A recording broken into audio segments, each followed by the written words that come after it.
3 more really great presentations. I'm super looking forward for them. We will start with Thorsten. Thorsten also had one of my, actually I liked everything, but last time this was super great, his presentation. This was the one I mentioned before, the Festo use case with reasoning. Now we will see something else, which I also really like what they are doing at Derivo. So Thorsten, your turn. Thank you. Yeah, thank you for attending this session after a really packed day of interesting presentations. Today I will talk about scalable visualization and no-code querying of huge and diverse knowledge graphs. So the topic of my talk basically is how can we gain meaningful insight into diverse and big data graphs, how to discover the structure of a graph and to identify data flows even without any prior idea of the data or any query language skills. Furthermore, at a scale where the simplicity and beauty of traditional and well-known network visualizations simply turn into clutter just because of the large number of nodes and relationships.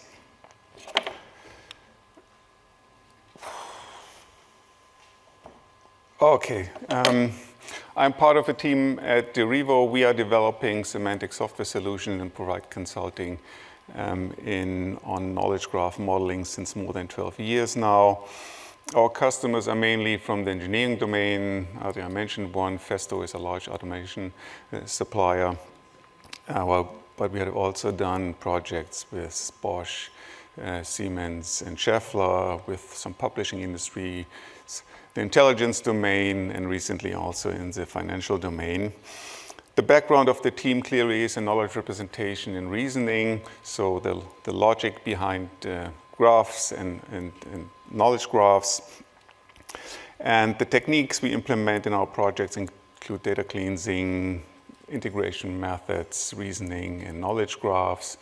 And we're also partnering with the Oxford Semantic Technologies, the RDF system. So that's the system of our choice when the project demands for a very capable rule engine or Sparkle engine.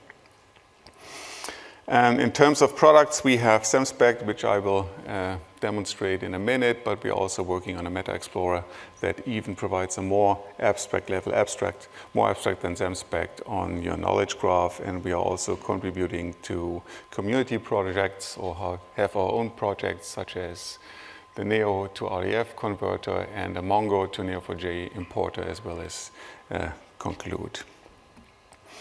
So here's the problem. Many companies have started to build graphs for various purposes, and the term graph does not only include labeled property graphs or RDF graphs, but also most of the relational data sources out there. I had a discussion with Enrico this morning, and companies built ER and UML diagrams for the information systems, and this is basically a meta schema of the graph model behind, and then this information is somehow lost and buried into table designs and technical artifacts such as foreign keys that represent relationships in between data objects.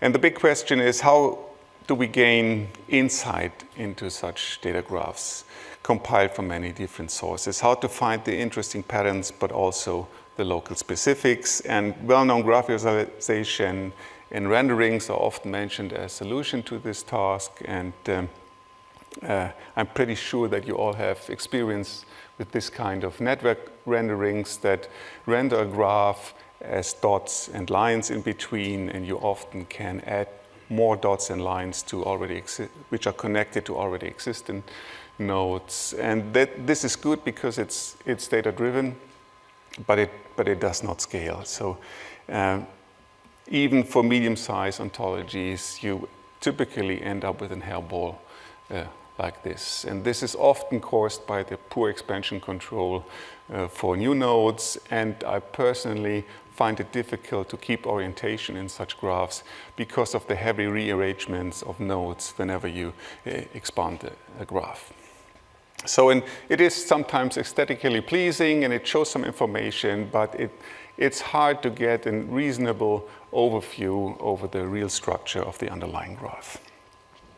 So let's make this a little bit more concrete.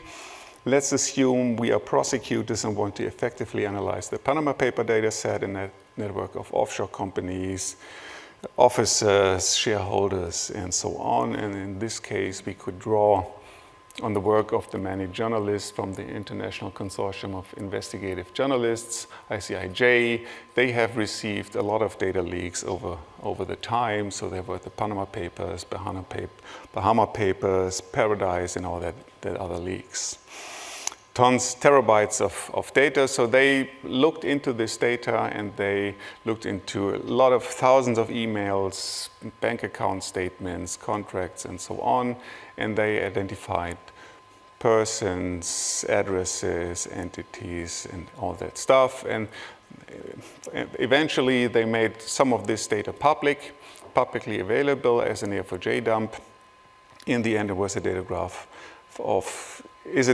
of about 2 million nodes and 3 million relationships, not very large in terms of the knowledge graphs we have been reported over the last days, but at least it has some size, 100 times the size of the graph I showed you on my previous slide. So let's consider we want to investigate the officers that share an address with an entity in Germany. For this, we have to filter the German-based entities first and expand to the addresses and then to the officers. So here we have the entities in Germany. I hope you can see the green dots here on the left-hand side. And then we can expand the addresses. So the red dots are addresses. We can see that some of the green dots do not have any addresses associated with. Others might tend to share addresses, and now we can go from these red dots, which represent the addresses, to the officers, and then we see, okay, there are a couple of officers here, and some of them probably share one and the same address, but we cannot see how many addresses are shared there without constantly zooming in and out, and we have no idea about the quantitative numbers here in this graph. So it's easy to see that the more hops our queries have, the more difficult it gets to understand the network. Here we have just a 2-hop query, but it tends to get messy in the traditional network visualization. To solve this problem, we have developed XemSpect. It is a graph exploration tool with focus on scalability in data size, expressivity in query options, and a very, very simple user interface. XemSpect groups nodes by their type. Here you can see it. I'll give you a demo in a second. These are labels in the case of a labeled property graph, or classes in case of an RDF graph. It allows to selectively explore these groups, and it also allows for expressive filters. And the tables are still there here for the data details of the objects in the graph. This is something which is important because a lot of people are lost when they switch from traditional relational table space into graphs. They miss their tables, and we have brought them back. It comes with a premium license model. There are pro and enterprise license options also. And it can directly query any Neo4j database with the help of Cypher. That's the one version of XemSpect, and it comes with an RDF version that can read basically any RDF serialization and can also ingest data from any RDF store that supports the Sparkle graph protocol. So you can, for instance, just load data from RDFOX into XemSpect. The RDF version builds its own in-memory indexes, so it's more kind of a snapshot explorer in contrast to the Neo4j version that uses Cypher on the actual database. And we do this because the actual triple stores are not very good on the kind of queries we are asking. Okay, so I think it's a good idea to switch to a demo. Okay, here we are, yeah. Here we see the Panama paper dataset I mentioned before. Here on the left-hand side, this is the RDF version of it. We converted it into RDF with the help of one of our converters. And here you see the 5 classes, so to speak, that are there. We have entities, intermediates, officers, and so on. And I can simply drag and drop this class here into the visualization. And then we see, okay, there are over 800,000 entities. And when I approach this group here, we call this a group, then you see this triangle button. And if I click on this button, I see all the connected other classes to this group. So these entities are connected to other entities by these relationships here.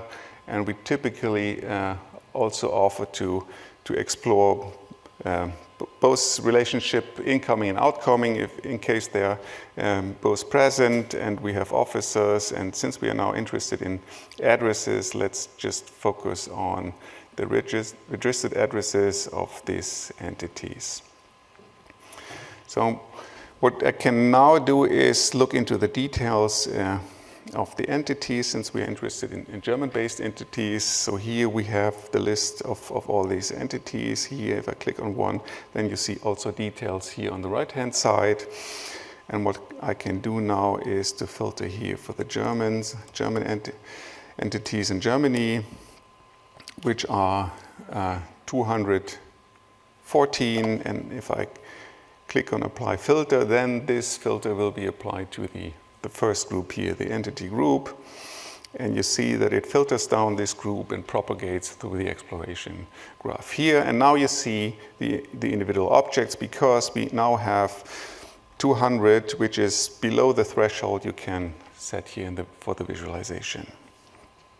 So this is an entity here, and you see the details here on the right. There are entities which are light gray. I hope you can see this. These are entities which are not connected to any of the groups on the right-hand side, to any exploration on the right-hand side. And we have numbers here in the address group, which tells us the number of related nodes on the left-hand side via this aggregated relationship here. So there is an address in Kiel, interestingly, that is the address of 21 entities in Germany, which is an interesting finding, which we probably never found by just sparkling this data set. So here, by visual exploration, we find this kind of exceptions or flaws that are in our data. Okay, let's go for the query we had in the beginning. So these addresses are shared also by officers, hopefully. Yes, we see. So these 45 addresses are also related to officers. And here we see the number. So these 4,647 officers were the blue dots on the slide in the beginning. What we can also do is we can give groups new class labels. So we can say, okay, these addresses here should have a new class label. So let's give them the class labels of entities in Germany. So they get temporarily in our system a new class assertion, and this new class here also appears in our class hierarchy. So these are special addresses and therefore they are sorted in the hierarchy below address. And now what we can do is go from officer again to addresses, and then restrict this group to the address of entities in Germany. I can just use this as a filter. I can use all subclasses as a filter here. And then we see, okay, these are the 17 addresses we saw in this other network rendering that are shared by over 4,647 officers. And you see something else. So here, if I hover on this one, it gets highlighted in yellow, and we also see a yellow dot here in this group. So we deliberately render one and the same node in different groups. So that's also a difference between other network renderings that just use one representative for one object. We do this. We don't do this because of our special paradigm of visualizing the data aggregated in groups. So what you also can do is you can ask for Sparkle queries here. So there's an option. So this is the Sparkle query that exactly makes up the group I just showed you. So you can use this and copy this and use it in your dashboard or whatever you want to have this. So SemSpect also is kind of a graphical query builder. Okay, so you can do very complex explorations. We have undo, redo. We have a CSV download for the groups. You can also look into the relationship tables if you want. So these are the relationship tables. You can export the pictures, and you can, I think I showed you before, you can flag groups. It shows you the complete path. So if I click on this one here and say, okay, oops, take all connected resources, then you see, okay, I see the complete path of the complete network of connections up to the root. Okay, let me switch to a little bit larger demo. We saw this. This is the DBLP data set. Hannah showed that in her presentation just before in the QLever presentation. It has about, roughly 70 million resources, and here it also has a hierarchy and we also see, okay, there are resources which are not associated with any class, so we automatically tag them, so you can just inspect them. Okay, 26 resources do not have any class association, so you can just download them as a CSV or look how they relate to other things. But let's start something more interesting. So probably start with the publications. 7 million publications are in this data set. And let's look how they are connected. Here I just see resource. This is because resource is the topmost class here in our hierarchy. I can easily fix this by deactivating this class for the exploration. So now I can, if I click here, I see the next level of classes here as connected classes in my exploration menu. So let's go, I don't know, for the authors of this 7 million relationship publications, and then, I don't know, identifier. So it scales quite well for data sets up to 100 million instances and relationships. That's not a problem. This one the previous one was running on my laptop. This one is running on our server. But just because we generated the indexes on the server, it could also run on my laptop. Okay, what can we do? We can also search. What I would like to do is, let's restrict this to books, for instance. Look of the creator of books, and we have this predecessor count that's the same number which is typically rendered in the gray dots. And see, okay, Donald Knuth is one of the person that wrote the most books, not surprisingly, but easy to find here. We can also, okay, let me go back, search for Adrian here.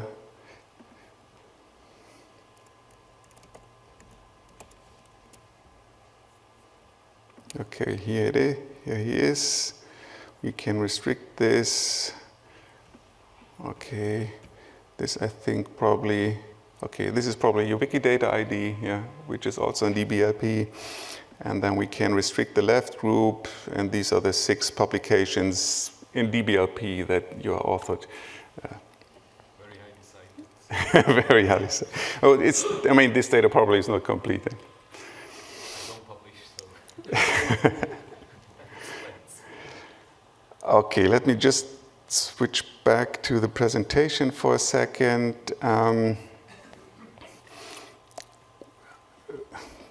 Oops. We also have a dedicated SCOS mode because we found out that a lot of people using SCOS very often as their data model. SCOS is a little bit different. And we have an optional SCOS mode of SemSpect, and let's consider this tiny SCOS model here on the left-hand side, consisting of 3 SCOS concepts, which are technically instances of the class SCOS concept. And when you activate the SCOS mode, what we do, we will introduce additional subclasses as follows. There will be an additional class for all SCOS concept except for the leaf concept. So we have classes for vegetable and potato. And there will be 2 special classes, namely root and leaf concept here, which we classify the topmost and bottommost concept with respect to the broad and narrow relationship. I know this does not accurately reflect the intention of the SCOS modeling principles. The broader relationship is not a subclass relationship semantically, that's true, but it's useful for the exploration perspective of SemSpect. And just let me switch back to an example here. Here we have a small SCOS data model consisting of 4,700 concepts. So without the SCOS mode, you can just drop them here and then go for the broad and narrow relationships. With the SCOS mode, you have all these nice sub-levels here listed on the left-hand side, and you can easily start with the root concept and then go and follow the broader relationship to the next level of your SCOS model. And then we also have this shortcut here. Repeat these expansions to nicely browse through all your SCOS levels until at some point in time you will not be able to repeat this anymore because you have reached the end of your model. So these are 2 leaf concepts. There are leaf concepts on other levels too. So here, these are all leaf concepts. And you could easily say, okay, exclude them, for instance, and then do your querying. That's basically it. You can download it. There's documentation on the web. Here you can have the Neo4j graph app, which is very easy to install. You can go here for the SemSpect server, just downloaded it. We have just released it. There's a free version until June 30. And my wrap-up slide is here. Keep in mind that visualization is the last mile element that can make your client happy or leave them dissatisfied. And SemSpect tries to help you in this, so it allows you to investigate not only the larger structure, but also the proportions, which groups are connected to which other groups, to which extent. It allows you to find data flaws, outliers, missing connections to improve data quality.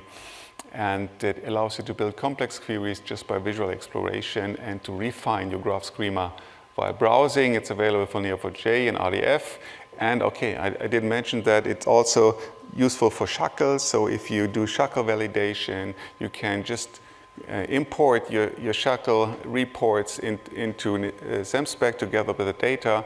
And since the report also is an RDF graph, you can easily spot the data problems that occurred during shackle evaluation. Thanks for the presentation. Really cool. I was wondering actually how the nodes get organized into the hexagon. Is there any pattern that, because I can see a kind of a black dot and then gray dot. Is there any model for that distribution? What do you mean exactly? There actually, you see how the hexagon, the dots are distributed. How they are distributed here? Just yeah, on the graphic. Yeah, on the. Just randomly. Yes, randomly. Just randomly. Okay. Would it be possible actually to perform some kind of clustering based on the clustering on some what? feature that you on some property values. Will be that useful or? Could be useful, yes. Okay, thanks.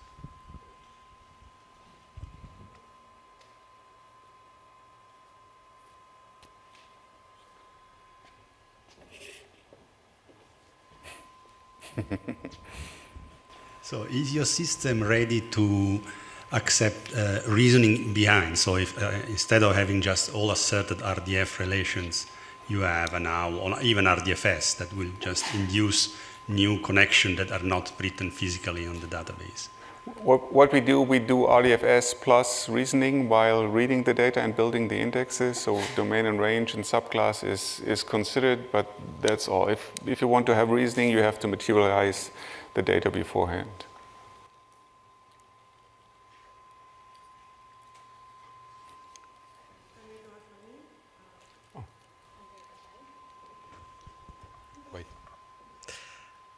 Have you had any feedback from users, potential customers on this type of visualizations?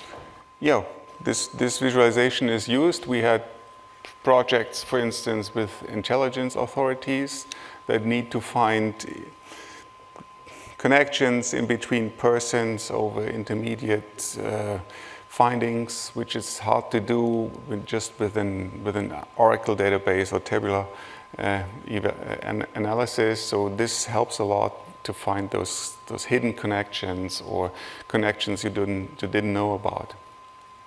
Yeah, we got positive feedback.